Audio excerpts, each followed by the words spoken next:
ahora sí, estamos acá en el piso de secuencia inicial y nos acompaña Sebastián Maturanos, el secretario general de la Juventud Sindical. Gracias por estar con nosotros esta tarde. No, muchas gracias a ustedes.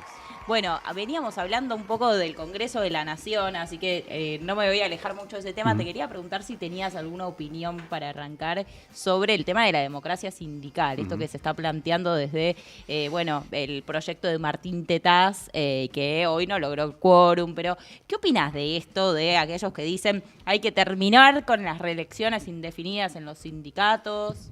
¿Cuál es tu opinión? No, la verdad es que esto nos remonta a la ley Mucci, ¿no?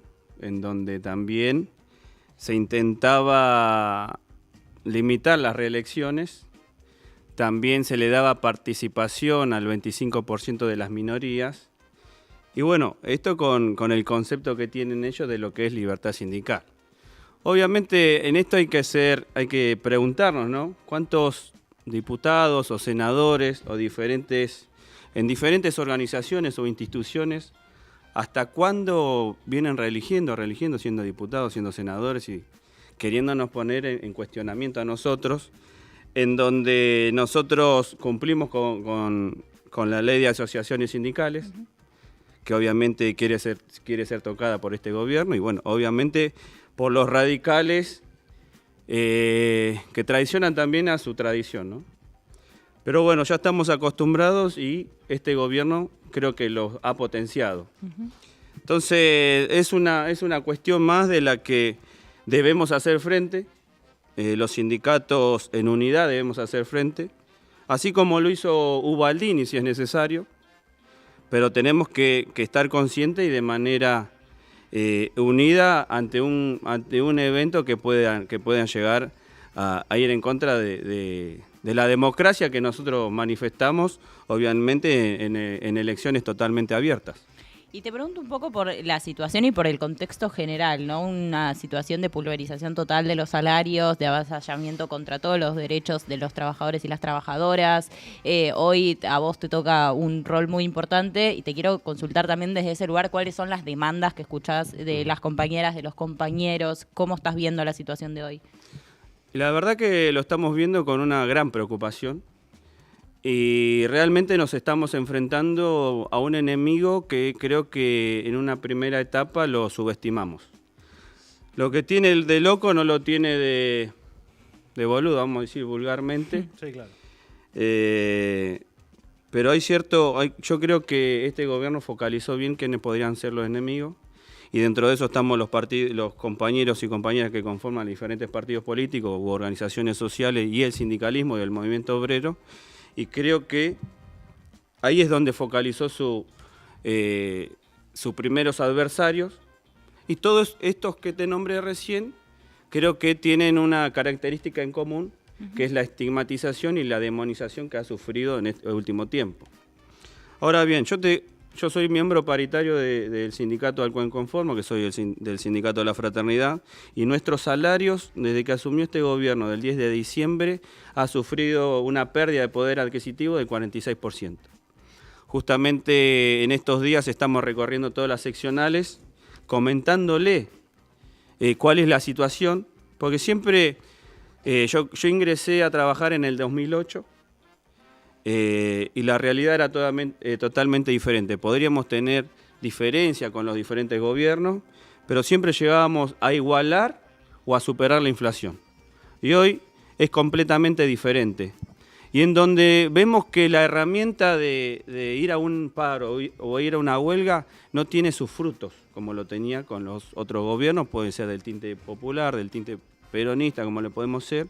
Este es un gobierno que no le interesa que se haga paro, y en donde utiliza esa herramienta que nosotros podemos creer que la tenemos a favor, la utilizan en contra nuestra, poniendo a la sociedad en contra nuestra. Por ejemplo, nosotros, nuestro poder de fuego es hacer paro y que los trenes no funcionen, porque somos conductores de trenes. Pero eso tampoco nos llevó a poder lograr el objetivo que querríamos. Entonces acá hay que ser creativos. Nosotros como Juventud Sindical, tuvimos la oportunidad de reunirnos con Cristina y nos manifestó también esta necesidad de ser creativo ante la diferente manera de protestar.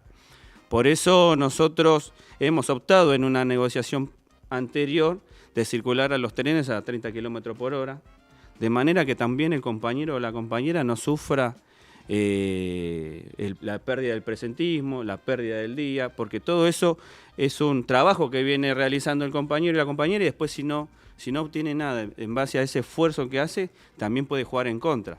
Pero gracias a Dios nuestros compañeros en ese sentido tenemos una orgánica y una verticalidad importante que fue construida hace años.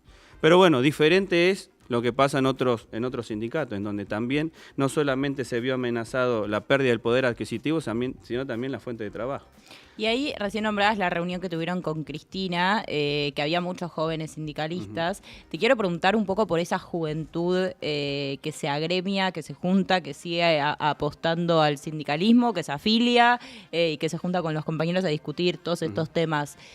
Porque se suele decir mucho, viste, que esa imagen de los sindicalistas como señores grandes que se juntan en una mesa y discuten a puertas cerradas algunas cositas. Digo, hay una juventud que se está afiliando a los sindicatos y que está pensando también en una renovación, incluso en una transformación de los sindicatos. ¿Viste? Algunos hablan de los sindicatos del futuro, del futuro del trabajo. Bueno, esas agendas están rondeando los temas de la juventud sindical. Yo creo que toda juventud en cualquier organización creo que busca ese recambio. Y el sindicalismo también busca su recambio y su evolución. Pero es difícil si no hay un trabajo en el medio, ¿no? Yo creo que desde la juventud sindical que nosotros hemos conformado, gracias a Dios, en muchos de los sindicatos a los cuales pertenecemos se han modificado los estatutos y se han creado las secretarías de juventud, como así también la secretaría de género, por el trabajo obviamente que la coyuntura demanda, el trabajo de la juventud, el trabajo de las compañeras que también necesitan su espacio, que obviamente no se tienen que sectorizar en eso porque no creemos que sea la mejor manera de poder hacer su trabajo. Pero creo que ha habido una evolución, también en la CGT ha habido una evolución, creando la Secretaría de la Juventud, que antes no estaba, también creando una cotitularidad en donde una compañera también comparte la silla con el compañero de diferente gremio. Creo que ha habido, obviamente que falta un montón, pero nosotros entendemos que desde la organización y el trabajo y atendiendo a las diferentes problemáticas que tiene la juventud, bueno, eso sirve primero para que cada uno progrese dentro de su sindicato y obviamente dentro del movimiento obrero en general. Hay mucha discusión en el movimiento popular en general, para ampliarlo de peronismo, sobre si, pongámosle nombre al sindicalismo, la CGT, sobre si están haciendo menos de lo que deberían hacer, sobre si están haciendo más. Vos recién decías, a veces hacemos un paro y eso nos es contraproducente de alguna manera, yo coincido con vos en eso, pero hay esta discusión de, che, no, están haciendo bien, tienen que frenar y esperar, no, están haciendo mal. ¿Vos cómo ves eso? Este plan de lucha o este enfrentamiento al gobierno. Y nosotros, yo conformo la CGT de 2019 y creo que desde que asumió este gobierno hasta febrero, marzo o abril, creo que todos hemos trabajado de manera unida y con un plan de lucha. En este último tiempo creo que no ha sucedido lo mismo. Creo que hay, lamentablemente, o no sé si es beneficiosamente, los diferentes dirigentes sindicales y la cultura que tiene cada sindicato tiene diferente manera de tratar de conseguir las cosas. Por eso podemos decir que hay sectores más dialoguistas y hay sectores que son más combativos. Nosotros no somos ni uno ni el otro, pero entendemos que de esta manera no es como queremos confrontar con este gobierno, porque entendemos que la CGT, si bien no tiene la culpa de lo que viene, porque acá como que se recae que el gobierno hace lo que hace porque la CGT no hace nada, claro. ¿Entiende? Y eso también está mal, porque la CGT no tiene la culpa de que haya ganado Milei, la CGT no tiene culpa que atenten contra la reforma laboral, contra la ley de asociaciones sindicales, no tiene la culpa de ello. Ahora bien, la CGT como movimiento obrero organizado, o como la organización más grande dentro de la Argentina, si le podemos decir, tiene esa herramienta de poder llevarla a cabo. Y entonces, bueno, ahí entra la responsabilidad de cada uno, la manera de querer ejecutarla. Por eso creo que en este último tiempo, al ver diferencias en cómo confrontar o cómo enfrentar a este gobierno, se han organizado diferentes sindicatos en diferentes lugares, sin dejar a la CGT, ¿no?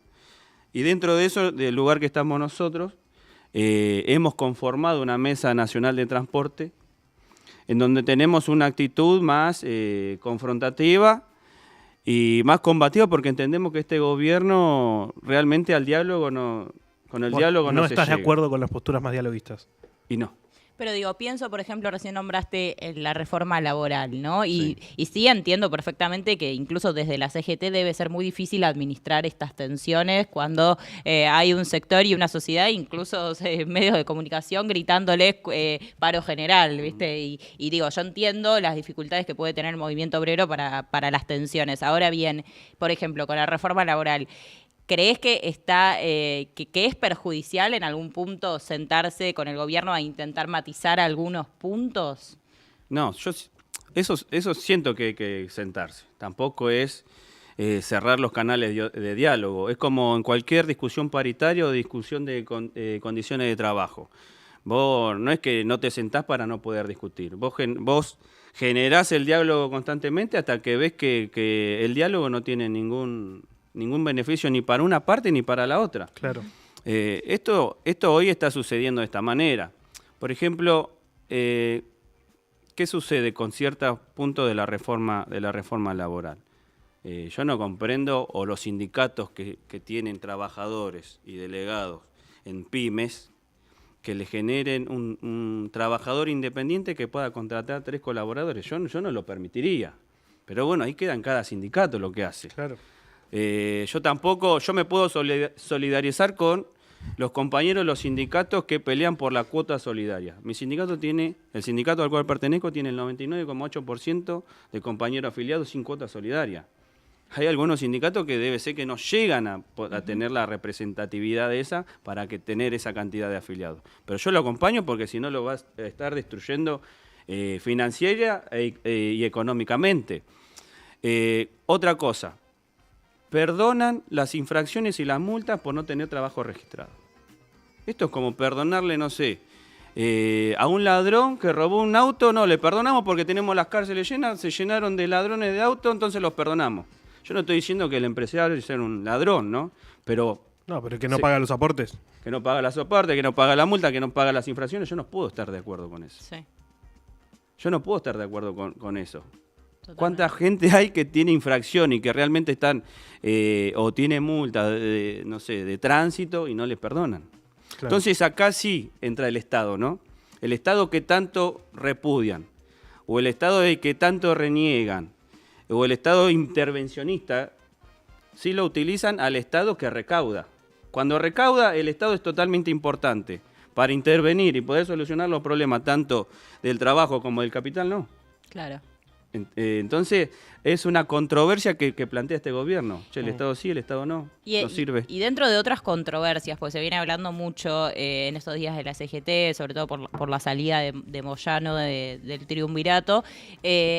Digo, hay que pensar, ¿vos qué pensás? ¿Que tiene que haber esa famosa frase, unidad hasta que duela? O de pronto, si no hay acuerdos en algunas cosas, podemos separarnos un rato y hacer cada uno el camino y tal vez desear que en otro futuro cercano volvamos a estar unidos. Y la unidad que hasta que nos duela nos pasó con Alberto. Claro. Lamentablemente, y creo que no nos fue muy bien, ¿no? Tenemos una mala experiencia. Sirvió para ganar, todo bien, pero después para gestionar, para administrar. Obviamente que le tocaron un escenario totalmente difícil, con todos los problemas de la sequía, de la deuda con el Fondo Monetario, de la pandemia, que no hay que minimizar todo eso. Y nosotros fuimos parte de ese momento. Y nosotros ayudamos a que el gobierno también le vaya bien. Pero la unidad hasta que duela a veces dolió realmente mucho. Y yo creo que ahora, bueno, el movimiento obrero debe mantenerse, porque tampoco, yo me voy de la CGT, pero no me voy. Yo renuncio, pero viene un compañero de mis mismos gremios. Yo, por Eso es ejemplo, importante aclararlo. Claro, si la fraternidad renuncia, por ejemplo, yo soy secretario de Juventud, yo renuncio y ya no estoy más en la CGT, no es que va a venir otro compañero mío a ese lugar. Claro. Claro. Es una renuncia. Ahora cambiar compañero, compañera, cambiar una figurita por la otra no es una renuncia. Que es el caso de camioneros. Y pasó eso. Pero bueno, hay diferentes cuestiones que bueno, hay sujetos o actores dentro de cada sindicato que tienen un papel, otro que tienen otro papel, otro tiene un papel de combatir, otro de armonizar. Y bueno, es como la política. ¿Y se sienten escuchados por la política? Y en el último tiempo con Massa podría ser. Yo creo que el sindicalismo hace rato no se siente escuchado por la política. Siento que el sindicalismo que es funcional o que piensa como cierto partido o como cierta organización política, sí es escuchado, y los que no son obsecuentes o no piensan de la misma manera, no. Entonces creo que ahí está realmente el desafío que tiene el Partido Justicialista, que tiene el peronismo en general o el movimiento en general. Creo que es un momento en donde hay que llamar a la armonía y hay que llamar a todos, y no esa unidad hasta que duela, sino una unidad que se trabaje y que se gestione y que se vaya maximizando, pero con trabajo y con la generación de vínculos, que obviamente no se le puede cerrar las puertas a nadie. Hay algo que está pasando también en la sociedad en general, que vos decías hace un rato, esta demonización, esta estigmatización. Todo eso sumado a un contexto que nos toca donde la discusión es sobre un tuit que alguien tiró y no sobre un desarrollo de una idea, ¿no? En ese contexto, ¿cómo ves vos la posibilidad también desde la juventud sindical de interpelar a nuevas personas que quizás no están sindicalizadas o incluso de generar surgimientos sindicales de otras profesiones, yo no sé, los Rappi, por ejemplo? ¿Qué tan posible ves eso? ¿Qué tanto se tendría que reformar el sindicalismo para poder pensar en eso? ¿O puede encajar en este esquema actual? No, y ahí, por ejemplo, a los de Rappi, los pedidos ya y demás, hay un sindicato. Ajá. Hay un sindicato que es el de los motoqueros, que los podría llegar a representar. Pero también hay esa estigmatización y esa demonización que hace que porque no le descuentan el 3% no se quieren sindicalizar. Creo que ha habido un gran cambio, y yo estaba viendo el otro día el documental de Ofelia, en la cual tengo mis ciertas críticas, pero a nivel informativo y toda la información que se obtiene de ahí es muy real. Y no lo alejo tanto de lo que pasaba antes con lo que está pasando ahora. Antes me refiero a padres míos o abuelos míos que tengan 60, 65 años, que también iban cambiando todo el tiempo de trabajo hasta que le guste uno. ¿Qué es lo que sucede con la juventud de hoy que veo yo? Sí. Que creo que la juventud de antes, vamos a decir 60, 70 años, tenía un concepto de familia diferente, y en donde ese concepto o la necesidad o cómo le enseñaban desde la casa para conformar una familia, ¿no? Creo que todos entendimos o comprendemos que en esa época, bueno, vos tenés que formar la familia, tener tu casa, tener tu auto, tener un trabajo estable. Creo que eso era lo de antes. Y hoy, el hombre o la mujer o lo que sea, no está tan latente de eso. Y como que tarda más años en querer conformar la familia. Entonces, al tardar más años en querer conformar la familia, no está tan pensante en tener un trabajo estable. Claro. Pero eso se vivió antes y ahora también. Me fui de la pregunta, pero quiero mostrarte lo que está pasando con la juventud, con el trabajo estable, que cada vez lo está viendo menos, porque la modalidad también de trabajo va cambiando, la pandemia aceleró esto.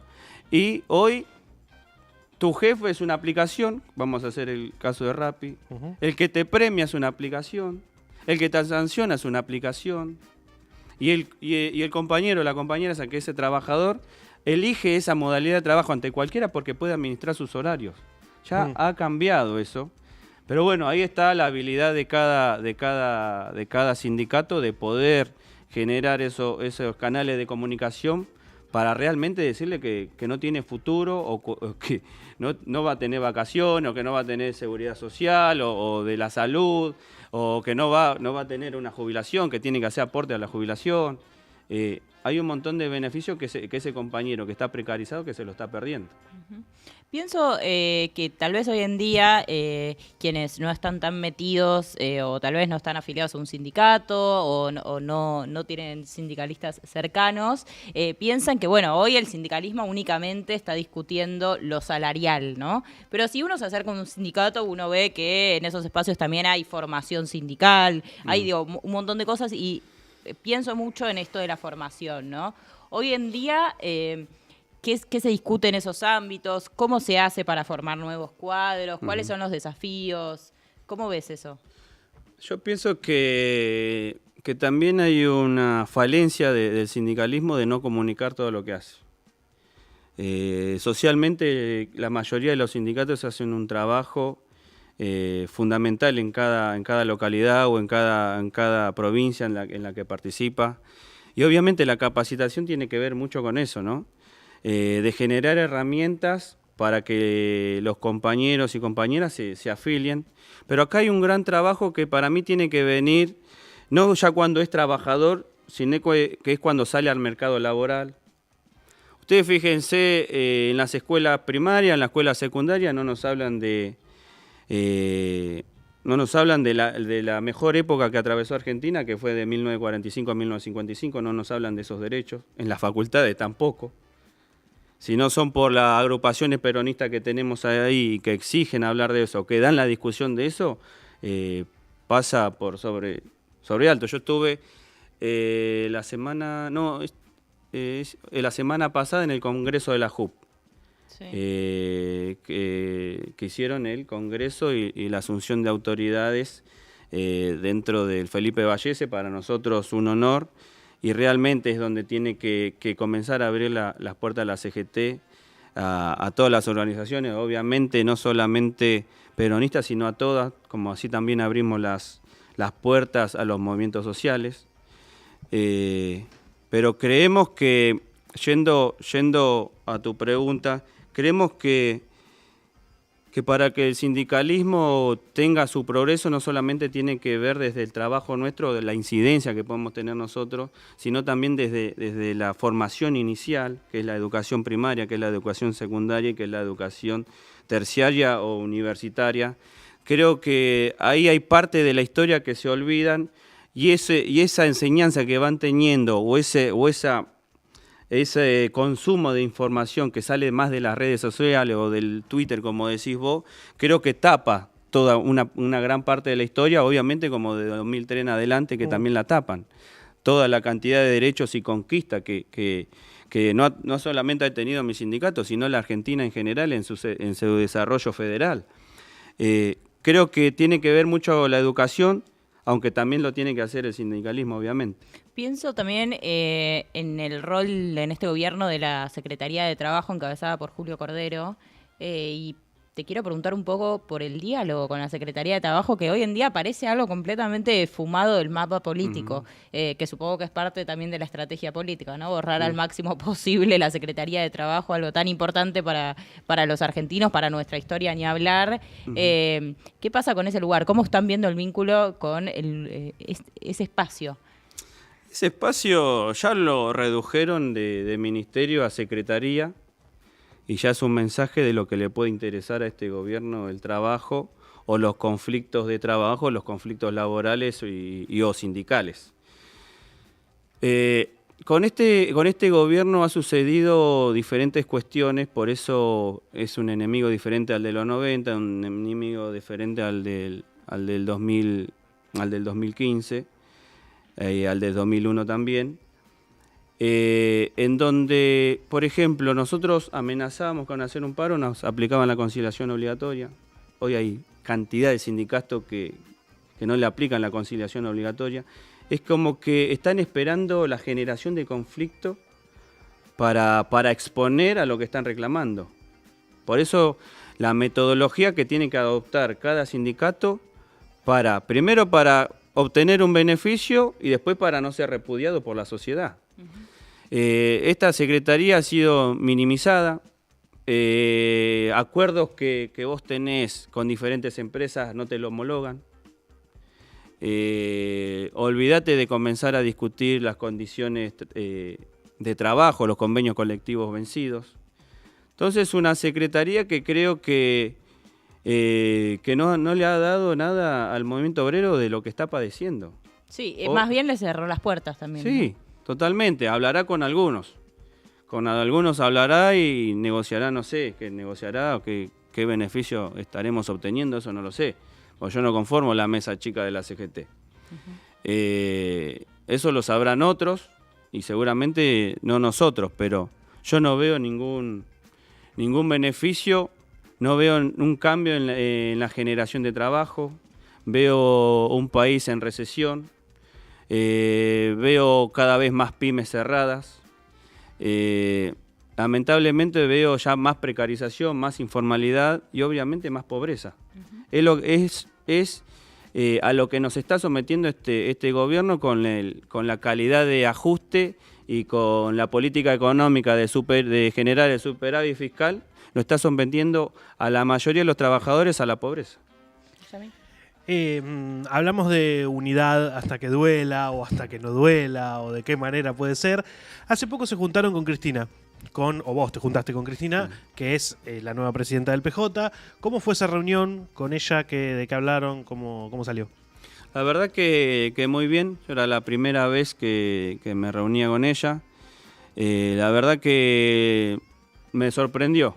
Nosotros somos un sindicato en la cual el gobierno de ella, con el ministro de Transporte Randazzo, fuimos muy atacados por el accidente que hubo en Once.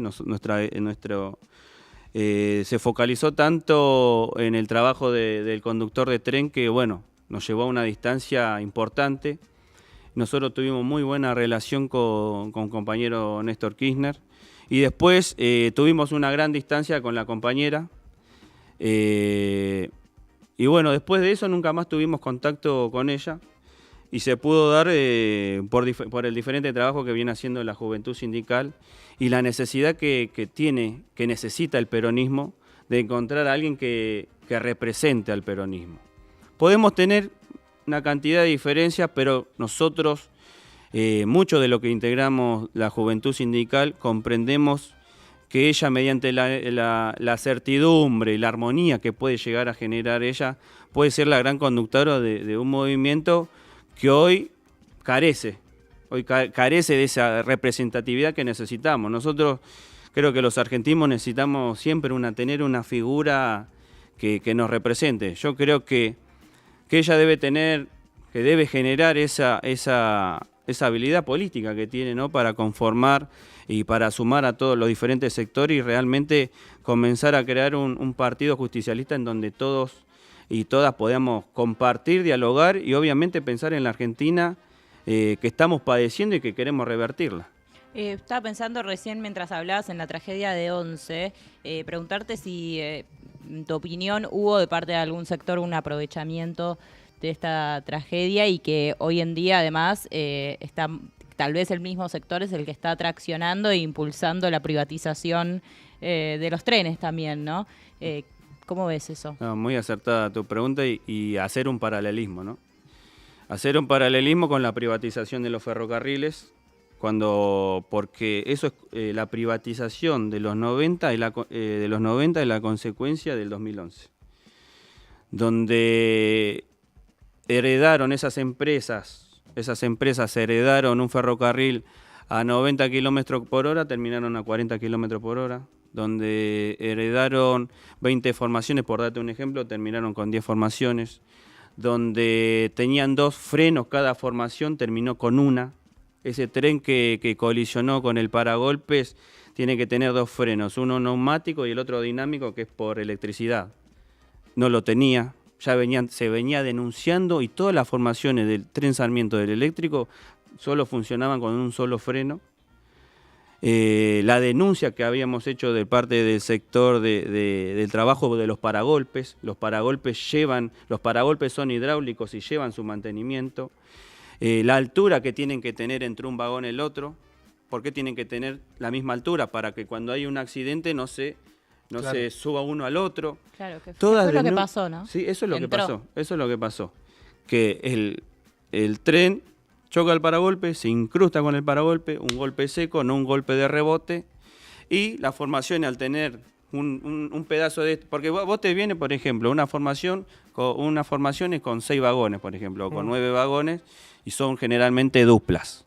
Uno, y ahí está una combinación de este, con tal de que funcione, era conducir con lo que había. Claro.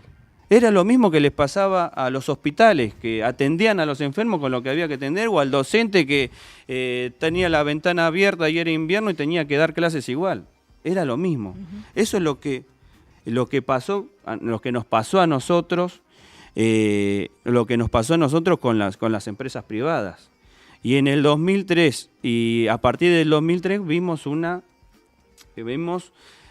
inversión y un mantenimiento y compra de material rodante. Obviamente el material rodante se comenzó a comprar después del accidente.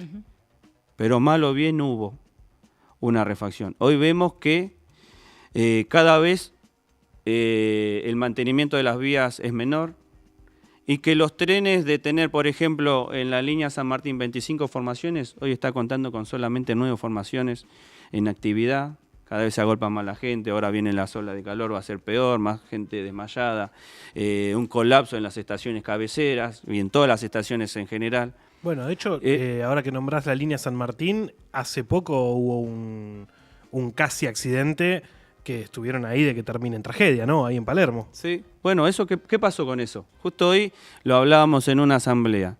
Ahí se habían robado cables. Cables que comunican una estación con la otra estación. Entonces, al no haber cables, se hablan por teléfono o por radio autorizando que un tren pueda circular en ese tramo de vía o en ese sector de vía hasta la otra estación. ¿Pero por qué? Porque no hay cable y porque no había cables que anden con las señales. Claro. Se habían robado los cables y venía hace más de 6 meses trabajando de esta manera. Hasta que por una confusión de alguien, por una confusión de otro, no vamos a buscar quién es el culpable, pero esto fue denunciado y hace más de un año que estaba sucediendo esto. Claro. A pesar de todo eso, de que fue el accidente, todavía siguen sin reponer esos cables.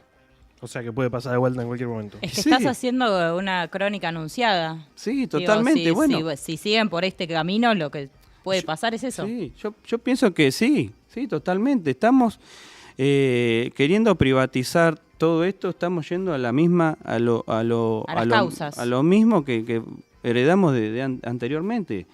Con las empresas privatizadas se cerraron ramales, el tren a Mar del Plata no circulaba, diferentes trenes regionales no circulaban.